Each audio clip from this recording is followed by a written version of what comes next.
Okay, who here has written a list of what it is that you want to manifest, and then that thing or that person manifests, and you go back and you look at that list and you read through it and you go, oh my God, this is almost everything I wrote on the list.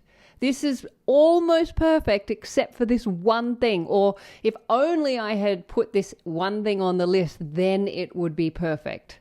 How many of us have come so close to perfection with our lists, except for that one thing that we didn't realize we were putting on there, or we should have been more specific, or the thing that we forgot from putting on the list? And this is the issue I have with these lists that we are writing, because last week while I was at the airport, I had an experience that I'm going to share with you in this video, which completely humbled me out of my list writing. And I want to share with you the list that I am now writing. And you may be writing these kinds of lists already, but it's such a good reminder, because when we write lists from this limited version of consciousness, so for me, it's Hedley. Hedley is the limited version of the infinite I am, and you are the limited version of your infinite I amness. And when we write lists from our limited versions of self, we are going to get a limited version of that reflection back. That's just how it works, because we're writing the list from the limited state. So today, I want this video to be an opportunity to check in with the one who is writing the list. Are you writing the list from your limited version of self, or are you writing your list from the infinite I amness? There is a difference, and that's what we're doing today.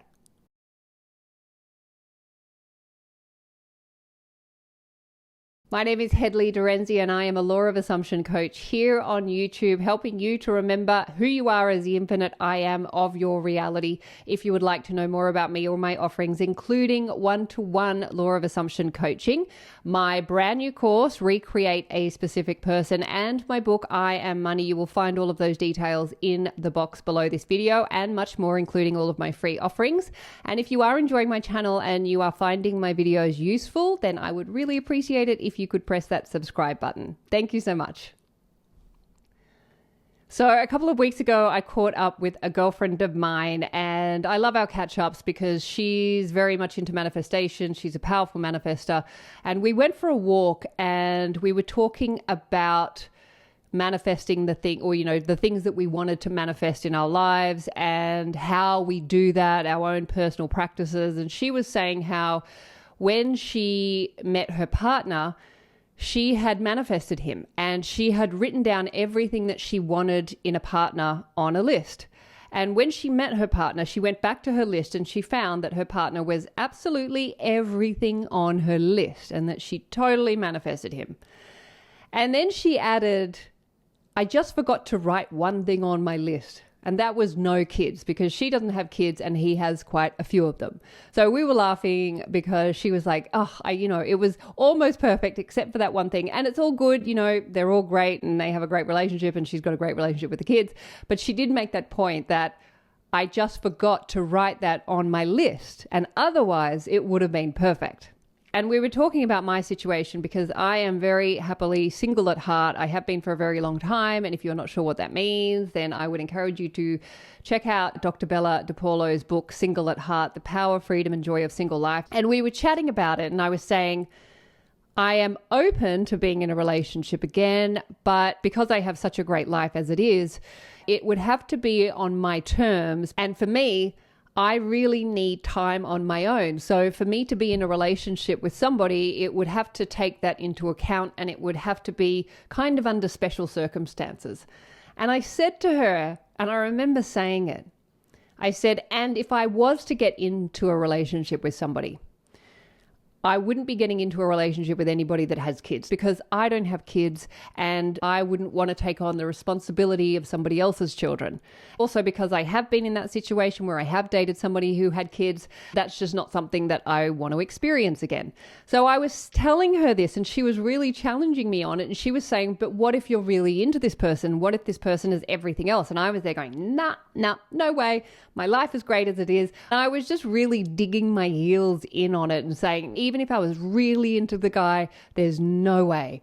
And because I was riding high on my high horse, I also added in, and because I'm tall, I've dated a lot of guys that are shorter than me, and there's nothing wrong with that. But if I'm, the infinite I am of my reality and I can have anything that I want, then I'm going to choose somebody who's taller than me just because I can.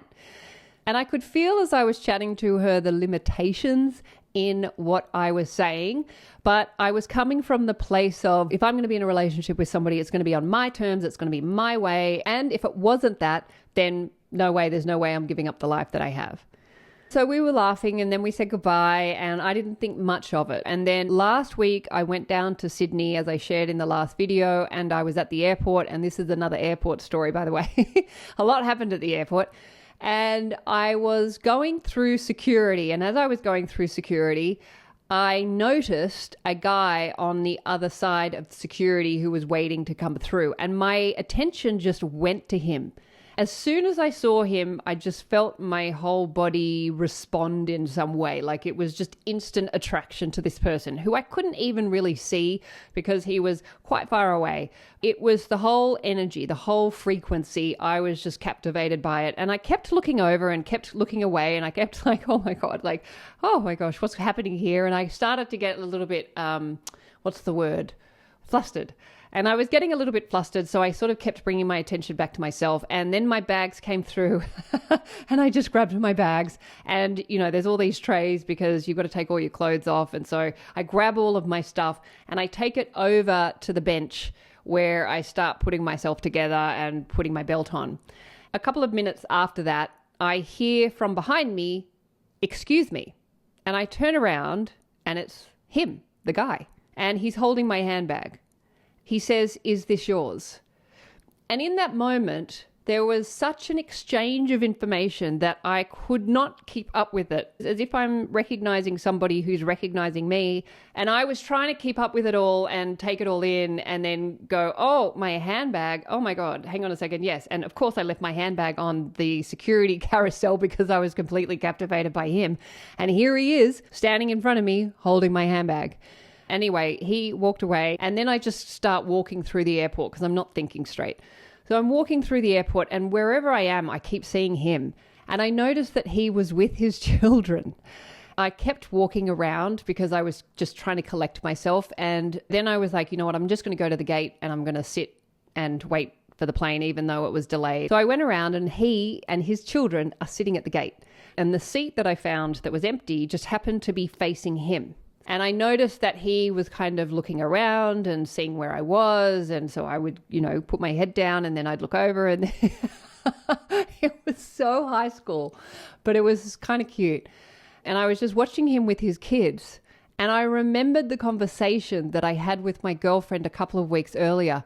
And it felt like a moment of being put in my place because him having kids did not matter one bit.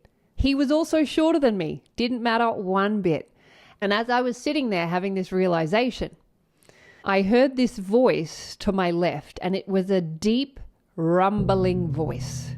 And the voice said, "Do not limit me." It was almost like a growl, but it was benevolent. And I would say, and I know this is going to sound corny, but it was like the voice of love. And love was bigger than me. Love was everything. And love was saying to me, do not limit me. And if you do, I'm going to teach you a lesson. You're not the one in charge. I am. I am is in charge. I am is the boss. I am is love. And we sit here in these limited spacesuits thinking that we know what we want and we know how love should look. And we start putting all of these limitations and restrictions on love. And then when that comes in, we're like, damn it, I should have thought about this or I should have put that on my list. Like I was so close to perfection. And the reason that I said that I didn't want anyone with kids is because of my past experience where I dated somebody with kids and I felt completely unprioritized and I felt like I was constantly chasing them for a moment of their time. And so it wasn't the kids that it was the problem. It was my assumption about myself that I am unprioritized and I am unimportant and I am overlooked. That was actually what the issue was. The list we want to be making is the list of qualities that exists within us when we have what it is that we want, not the list of qualities that exist within them that we think is going to make us happy when it shows up. Whether it's a person, whether it's a house, whether it's a job, rather than focusing on the specifics of the thing that you want, focus on who you are and the qualities that exist within you when you are in or with that thing that you want. Bring it back to you, because when you limit the form will be reflected back in that limited version, and you'll find yourself going, oh, if only I put that quality on the list, or I wish I had have just been more specific in this item on my list. So that experience definitely was a wake-up call for me. And if you're wondering what happened with the guy at the airport, well, when I heard the voice, I realized that experience was just there to teach me to not limit myself and to not limit love and to not limit the form, because that experience showed me that it's not the form. The form is not what's matter. Like I was, this guy had kids and he was shorter than me and I would have been in there in a flash. But he ended up catching a different flight. And I actually did think of using the I am technique to manifest him back in. But I actually realized that's not what that experience was about.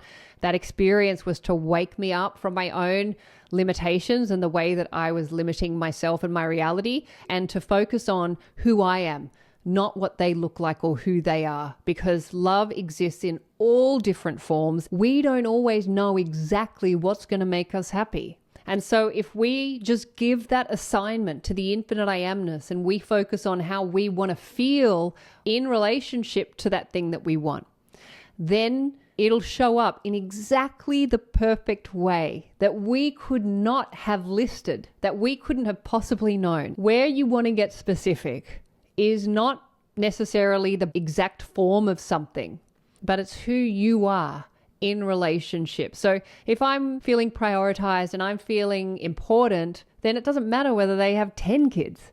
You know what I mean? It's not the form. It's not out there. Bring your list making back to here, back to you and who you are in relationship to that thing that you want. And so if you are somebody who writes lists, just go through those lists and ask yourself, am I limiting reality with this list? Or am I focused on how I want to be and feel? And am I open to how reality is going to reflect that back? Because that's going to be the difference between an imperfect manifestation and an absolute perfect manifestation. So I hope that gives you something to think about this week. Go and revisit some of those lists that I know some of you are writing. Have a wonderful week. Stay with yourself. Stay with I am. And I will look forward to seeing you in the next video. Bye.